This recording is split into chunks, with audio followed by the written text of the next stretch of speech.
Ô, Pimentel, bom, a gente tava falando aqui sobre que a operação se morreu uma porrada de gente, mas eu tava vendo e eu fiquei esperando, porque quando foi no dia, na terça-feira, coincidiu da gente ter um Flow News no dia e já tava convidado o professor Marco Antônio Vilela há muito tempo, mas a gente não tinha as informações consolidadas, né? Até aquele dia ali a gente tinha um número de mortes que no dia seguinte muda muito, com as pessoas retirando os corpos da mata e tudo mais. E eu fiquei esperando para ver assim, cara, vamos ver se vai sair alguma matéria especialmente com esses corpos da mata e tudo mais, que se tivesse ali, na minha opinião, não sei, tá? Mas me parece que se tivesse uma pessoa ali absolutamente inocente naqueles corpos encontrados na mata, eu suponho que ia ter matéria pra tudo quanto é lado agora falando que, pô, olha, esse cara aqui, ele não tem nenhum antecedente criminal, esse maluco aqui, ele... Mas, de novo, não sei. Me parece que se fosse o caso, ia ter uma comoção muito maior nesse sentido. A gente chegou a viralizar o vídeo de uma mulher falando do sobrinho dela, do Iago. Os caras chamam de outro nome, é um do cabelo vermelho. Sim. Dizendo que ele, pô, era inocente, não sei o quê. Mas eu vi uma porrada também de coisa dele com arma, sim, envolvido. Não era inocente. Não era inocente. Quem correu pra mata é porque estava fugindo de uma ação policial. Era um martelo e bigorna. O colega do BOPE utilizou o comandante da polícia utilizou o muro do BOPE. Mas nada mais do que uma tática de guerra. Antes, bom dia a todos, né? Uma tática de guerra primitiva, que é martelo e bigorna. É você usar duas forças para cercar, forçar que a força oponente se dirija ao martelo, né? E, basicamente, a Polícia Civil do Rio de Janeiro, numa situação bem difícil, bem heróica, porque a Polícia Civil, ela entrava e ela não podia responder ao tiro, porque se os policiais civis atirassem, eles acertavam os policiais do BOPE na mata. Uhum. E os bandidos correndo para a direção dos policiais do BOPE. Os policiais do BOPE iriam confrontar 200, 300 ou 400 bandidos.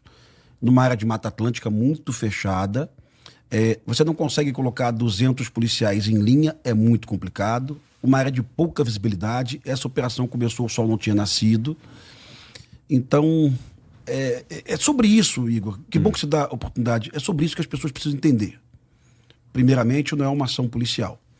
É uma ação que em qualquer lugar do mundo seria classificada como conflito armado não internacional.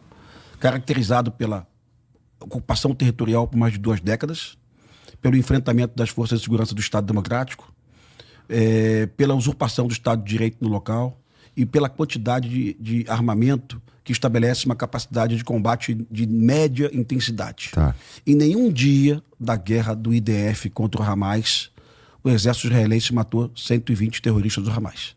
Ou seja, a intensidade da guerra que nós tivemos aqui no Rio de Janeiro foi superior à intensidade do conflito com o Hamas. Drones lançando bombas, drones de observação, aquela figura do jovem com foguete assim, para avisar que a polícia chegou, aquilo não existe mais. O drone do Comando Vermelho, ele está a 3.000 pés, 1.200 pés. Ele consegue enxergar a polícia se aproximando já na Avenida Brasil. Então a polícia não consegue mais chegar de forma desapercebida. Uhum. É uma operação verdadeiramente de guerra. E se jornalistas, se a sociedade, se o Ministério Público, se os acadêmicos, os policiais já perceberam isso. Poucos jornalistas também. Mas se todo mundo não compreender que é uma situação de guerra, a gente vai ficar chovendo sempre no molhado. Vai surgir sempre um jornalista ou então um estudante. Dava para prender os bandidos. Dava. Os bandidos que colocaram os fuzis no chão foram presos. E eu posso mostrar a imagem? Pode, por favor. Brunão, pode colocar a imagem aí, por favor? Vai lá. Igor, uma casa que o batalhão de choque não estava... primeiramente, os fuzis apreendidos, né? CV Amazonas, CV Bahia. Para mostrar que o Complexo Alemão virou um verdadeiro bunker das lideranças do CV de todo o Brasil. Então, nessa casa, você tinha ali bandidos do Ceará, tinha bandidos da Bahia. Caraca, olha aquele revolvão ali. É um 6 polegadas aí, 357. Mas essa arma aí é uma arma pouco usada pelo bandido, ó. Tropa da Bahia, né? O Comando Vermelho da Bahia, né? exportado lá, fugindo lá da Polícia Militar da Bahia, que está fazendo um serviço muito bacana também. Deixa eu abrir um parênteses aqui. Eu ouvi falar... Ó, Tropa de Manaus, ali, ó. Eu li, na verdade, que alguns desses fuzis aí, eles chegam desmontados e são montados pelos caras lá. Sim, eles só enviam hoje, por contrabando, o ferrolho. Existem fábricas no Brasil utilizando impressoras 3D, né? Que fazem a placa do guarda-mão, fazem a coronha, né? E os caras montam. Diferente, e não é para ofender, não, pelo amor de Deus, vou repetir isso, porque dá problema. Não é para ofender o ex-ministro da Justiça, o Flávio Dino. Tá. Diferente do que ele falou, não são fuzis de CAC, isso não é uma arma de CAC, tá? Isso é uma arma que veio importada, contrabandeada, só o ferrolho, o conjunto do gatilho também, né? E o cano, o resto é montado no Brasil, né? Isso daí é um FAL que tu usou lá no Exército Brasileiro, quando tu serviu lá no CEP, no Forte do Leme, né? Fuzil automático leve, que é 762. Esse eu sei montar e desmontar. Esse fuzil, se o bandido tiver a 3.000 metros, ele pode matar um policial. Então, se o bandido tiver no Leme, ele pode matar um policial em Copacabana, né? Por esse motivo que eu digo, é uma guerra. Então, é possível render um bandido com um fuzil desse? É difícil pra cacete, né? Aí o jornalista... agora isso aí é uma imagem que eu coloquei. Ontem, a Polícia Militar do Ceará, de forma corajosa, matou 7 bandidos do Comando Vermelho, tá? Mas como é a Polícia Militar do Ceará, do governador Eumano, do PT... Evidente que o Lewandowski não vai reclamar, não vai dizer que isso é um assassinato. Evidente que jornalistas da Rede Globo não vão chamar isso de chacina, porque isso aconteceu num estado de um aliado do Lula. É simples assim. É para provar para o imbecil que está nos vendo que o debate deixou de ser técnico. É meramente político. Né? Então, se a Benedita da Silva hoje disser que isso é uma vergonha, porque olha o armamento, umas garruchas velhas, uns revólver canela fina, um fuzil AR-15, sim, que é um fuzil poderoso e perigoso, mas o resto aí, a Polícia Militar do Rio de Janeiro nem achou no alemão, isso aí não tem no alemão não, né? Isso aí não se acha mais em favela do Rio, isso se acha ainda no Ceará, na Bahia, em alguns estados.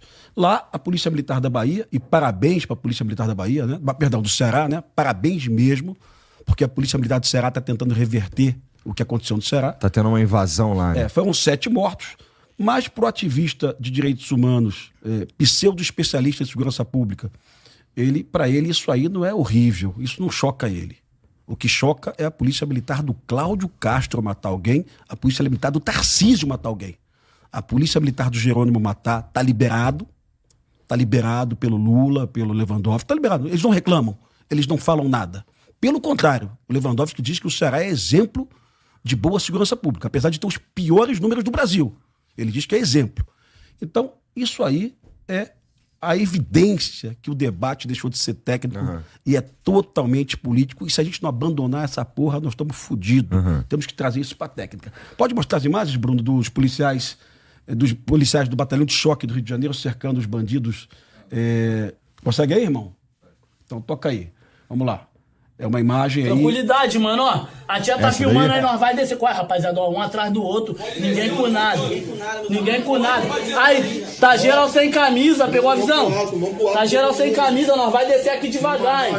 Filma, tia. Eu não tô conseguindo. Filma, tia. Aperta pra filmar, já tá filmando. Ó, isso já aconteceu, eu já tive essa experiência na minha vida. É algo difícil demais, Igor. Você abre a porta de uma casa, você tem dentro dessa casa, nesse caso, mais de 30 bandidos, todos armados com fuzis, né? A primeira equipe do Batalhão de Choque teve um combate, você vê ali o fuzil, o policial da polícia foi ferido nesse combate, o policial foi ferido, 2 bandidos foram mortos, né? E aí a casa foi cercada e os bandidos do segundo andar aceitaram ali a rendição, né? Mas é difícil porque você abre a porta, você consegue enxergar só um pedaço do cômodo, né? Você vê um fuzil encostado na parede e você, policial, tem que acreditar no bandido que ele realmente não vai pegar o fuzil. E atrás de você tem mais um policial fazendo uma varredura do ângulo lateral. Nossa, mas era gente ali, hein, maluco? E quase todos aí eram de Manaus, do Amazonas, do Ceará, né, da Bahia, né? Eram bandidos de outros estados, né? E você tem que confiar. Agora, olha a dificuldade. Se um bandido desse descer com um fuzil, o policial da porta vai abatê-lo. Pois é. Porque ele é uma ameaça, né? Atual ou iminente, legítima defesa. E se esse policial abater esse bandido, o outro bandido vai pegar um fuzil e vai atirar também. Pronto. Chacina. Não é uma ação policial. Se você trouxesse aqui de novo a SWAT, a polícia da Dinamarca, né? Eles não iam conseguir render esses caras. É difícil. Se a gente não compreender essa lógica, se os pesquisadores de violência do Sou da Paz, que eu respeito, viu? Do GNUF, que eu respeito e pesquiso os dados, que são dados muito legais, muito bem produzidos. Se essas pessoas, algumas são minhas amigas que eu considero, tenho apreço, Jaqueline Muniz, que deu entrevista esses dias, pesquisadora, se as pessoas não entenderem essa dinâmica, não tem debate. É uma questão de guerra, a polícia não vai lá para matar bandido, ela vai para prender, tanto é que ela prendeu, né? Ontem um jornalista, eu não fiquei triste, mas eu corrigi ele ao vivo, respeitosamente, porque é um cara muito educado e também inteligente. Ele perguntou por que a polícia faz a opção de matar quando você pode render o bandido. Quem disse pro senhor que matar é uma opção? Matar é uma circunstância. E esse vídeo é a prova. Os policiais do BOPE, do Batalhão de Choque, né, algemaram esses bandidos e eles estão presos, como 80 colegas que foram presos. Eles tiveram 88 bandidos presos, se eu não me engano. Quem colocou o fuzil no chão, tá a imagem aí, foi preso. Já na área de mata, 200 policiais do BOPE, 400 bandidos invadindo, sem visibilidade, sem luz, sem espaço confinado, né? Muito tiro. É impossível no mundo real hoje, por exemplo, Igor, a perícia do Rio de Janeiro ou a perícia do FBI definir qual policial atirou em quem. São centenas de policiais fazendo tiro à frente e centenas de bandidos atirando para cá. Mas por que os policiais do BOPE não morreram? Morreram sim. Perdemos 2 colegas e tivemos 7 colegas feridos. As imagens vão ser liberadas hoje. Uma pena, eu queria trazer a imagem para você aqui. Os policiais do BOPE deitados, tomando tiro, colega baleado, perdendo sangue, sabe? Então, diferente do que o jornalista covarde, imbecil, mentiroso diz na televisão, teve combate sim e não foi opção por matar. Foi lamentável circunstância.